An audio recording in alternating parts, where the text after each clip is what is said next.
Bonjour.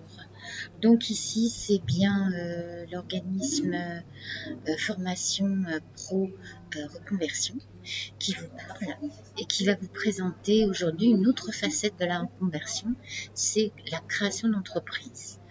Alors, pour vous présenter la création d'entreprise, disons, vue d'une façon avec une certaine expérience, j'ai choisi le Padlet, et le Padlet, l'intérêt c'est que cette forme-là, elle va complètement évoluer, donc vous allez pouvoir la télécharger dans la description. Je vous donnerai le lien pour pouvoir avoir accès au Padlet, et vous aurez donc la possibilité d'avoir accès à ce Padlet et de pouvoir le visionner à chaque fois qu'il aura une évolution. Alors ici, quand vous avez là un projet de création d'entreprise, vous êtes en reconversion, vous avez fait un bilan de compétences, ou tout au moins vous avez fait un bilan sur vos compétences, et vous savez que votre objectif c'est créer une entreprise. Alors c'est vrai que souvent les gens se retrouvent individuellement à créer leur entreprise, donc j'ai tendance à parler de création d'activité, ce qui n'a rien... je suis pas en train de dire que on fait moins quand on crée une activité que quand on crée une entreprise. C'est juste pour faire la différence entre le statut auto-entrepreneur et le statut société, qui sont deux statuts totalement différents. L'un peut se démarrer, l'auto-entrepreneuriat peut se démarrer sans capital, et le démarrage de la société demande un capital, même si aujourd'hui on a besoin d'un capital très minime, il demande quand même un capital, et vous ne pourrez pas faire autrement que de passer par la mise en place d'un capital pour créer votre société. Bref, ce sont des choses qu'on reverra plus en détail au fur et à mesure. Alors aujourd'hui, on va s'interroger sur les différentes questions qu'il faut se poser pour créer son activité ou son entreprise. La première des choses qu'on fait, c'est comme dans toutes les démarches où on veut créer quelque chose, que ce soit un produit, que ce soit un service, quoi que ce soit, on va poser le projet de sa création. Donc qu'est-ce qu'on va créer ? Qu'est-ce qu'on va avoir envie de créer? Ici, vous remarquez que vous avez plusieurs padlets. Vous avez qu'est-ce que je veux faire en tant que créateur d'activité? Ensuite, soutien et coaching d'un créateur d'activité.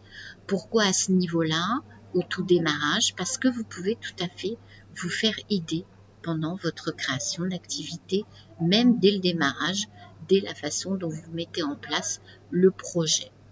Et ensuite, l'itinéraire du créateur d'entreprise, parce qu'au début, il vaut mieux savoir où est-ce que vous allez aller, comment ça va fonctionner, quelles sont les différentes étapes qu'il va falloir que vous fassiez, que vous passiez pour justement aboutir à votre projet.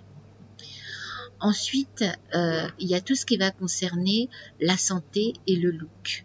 Alors, un créateur d'entreprise, il a la santé, il a la forme, hein, c'est comme ça. Si vous ne l'avez pas, c'est pas dramatique. Tout le monde peut être à un moment de sa vie où il est plus fatigué que d'autres. Prenez soin de votre santé d'abord avant de vous lancer dans la création d'entreprise. Faites un bilan chez votre médecin, n'hésitez pas à vous relooker, à voir le mieux que vous puissiez faire par rapport à votre physique et votre façon de vous présenter, parce que quand vous êtes un chef d'activité, un chef d'entreprise, c'est tout le temps que vous vous présentez, tous les jours vous représentez ce que vous faites. Donc si vous n'avez pas, vous, la possibilité d'avoir la meilleure des présentations dans la meilleure santé, vous allez forcément être beaucoup moins crédible. Alors ici, on vous propose dans cette petite vidéo quelques petites astuces pour justement travailler votre mémoire, parce que vous allez voir que créer un projet d'entreprise, c'est faire beaucoup de choses à la fois, et on utilise énormément sa mémoire, parce que même si on a des outils aujourd'hui pour pouvoir être soutenu, on est continuellement sollicité. Donc, vous avez peut-être l'habitude, peut-être pas du tout l'habitude d'être dans cette situation. Quoi qu'il en soit, si vous avez l'habitude, cette sollicitation, elle sera multipliée par 10. Et si vous n'en avez pas l'habitude, il va falloir apprendre à justement répondre à cette sollicitation continuelle. Ensuite, ce qui est indispensable à une création d'entreprise, c'est la création d'une marque. Alors, une marque, ça peut être votre nom et votre prénom, hein.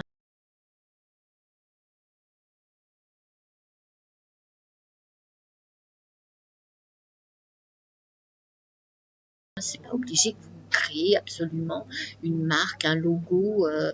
Voilà, sur le logo, vous pouvez tout à fait marquer votre nom et votre prénom. Si vous avez décidé d'être profession libérale, c'est quelque chose de tout à fait possible, hein. Il n'y a aucun problème. Mais seulement, créer une marque, ça vous implique certains droits et certains devoirs, hein, déjà de représentation, de crédibilité et de qualité. C'est-à-dire que si vous considérez que votre nom et votre prénom vous représentent dans votre activité, il n'y a aucun problème. Mais au niveau législation et vendeur de services ou de produits, vous devez respecter certaines choses précises qui doivent apparaître au niveau de vos conditions de vente par exemple, et vous représentez donc ce que vous faites, votre activité. Donc à partir de ce moment-là, vous avez pas seulement une volonté de vouloir montrer, comme on appelle ici le branding. Le branding, c'est tout simplement tout ce que va englober les différentes étapes et les différentes choses à faire pour pouvoir créer sa marque. Et c'est pas seulement un logo, quoi, une marque, hein. C'est aussi une représentation de votre activité. C'est avec le branding que vous allez communiquer. Alors, on arrive donc à cette étape de la communication. Donc, il faut vous faire connaître, hein, si vous voulez vendre. C'est une étape indispensable. Vous pouvez pas comme ça décider, oui, voilà, vous allez vous mettre sur Internet et hop, tout le monde va s'intéresser à vous. C'est pas du tout comme ça que ça fonctionne. Aujourd'hui, on communique en face à face et on communique en virtuel. Donc, c'est vrai qu'aujourd'hui, hein, en grande majorité, les entrepreneurs, ils décident de se faire connaître sur Internet, c'est-à-dire de créer leur communauté sur Internet pour, au fur et à mesure, leur proposer les premiers produits. Et ça fonctionne très bien. Donc, c'est ce qu'on appelle le networking, c'est-à-dire créer votre communauté virtuelle pour la rendre un jour en face à face. Alors, ça passe par tout ce qui est site internet et e-commerce, mais site internet et e-commerce, c'est une démarche complète, hein, c'est pas quelque chose comme ça qui se fait sur le coin d'une table, c'est un réel travail de marketing. Et où vous le faites vous-même, c'est tout à fait possible aujourd'hui, c'est très accessible sans budget, ou alors vous passez par une agence. Alors ensuite, votre produit ou vos services, va falloir les commercialiser parce que l'objectif d'un chef d'entreprise, c'est quand même bien de vendre, hein. Donc si vous ne vendez pas, ça va être très difficile pour vous. Donc quels sont vos produits et comment allez-vous les vendre? Donc ici, vous avez un petit exemple sur un produit virtuel, c'est-à-dire vendre selon votre domaine. Alors ici, on vous explique comment vendre des produits digitaux et numériques, donc créer une boutique en ligne. Et on vous donne un exemple. D'accord? Donc c'est à vous de visionner cette petite vidéo qui est pas mal du tout et qui vous permet déjà d'avoir une toute première approche. Donc quand vous avez tous ces éléments en main, ce que vous pouvez faire, c'est de vraiment commencer à poser votre statut. Parce que moi, je vois beaucoup de créateurs qui font une chose, qui commencent à dire, non, moi, mon statut, mais à ce niveau-là, au niveau du projet. Non, le statut, il se met en place quand vous savez déjà ce que vous savez faire, si vous savez que vous êtes en forme et que vous êtes tout à fait capable de représenter votre activité, quelle va être votre marque, comment allez-vous communiquer et comment vous allez vendre. Et après, vous allez choisir votre statut. Pourquoi? Parce qu'un auto-entrepreneur, il va pas pouvoir pratiquer les mêmes prix, pratiquer la même façon de vendre qu'une entreprise, une société. Ça va pas du tout être la même chose. pas les mêmes tarifs. L'auto-entrepreneur, la profession libérale, elle peut être exemptée, ça dépend dans les secteurs où vous êtes, mais exemptée de TVA. Une société n'est jamais exemptée de TVA. Donc, à partir de là, les prix déjà pratiqués seront totalement différents. Donc, c'est pour ça que c'est important de poser déjà tous ces éléments dans un premier temps et ensuite de commencer à réfléchir à son statut parce qu'on est sûr de trouver le statut qui nous convient. Voilà, c'est tout ce que j'avais à vous dire pour aujourd'hui.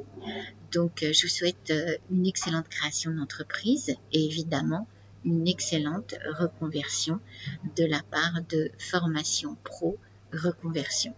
À très bientôt et bonne reconversion.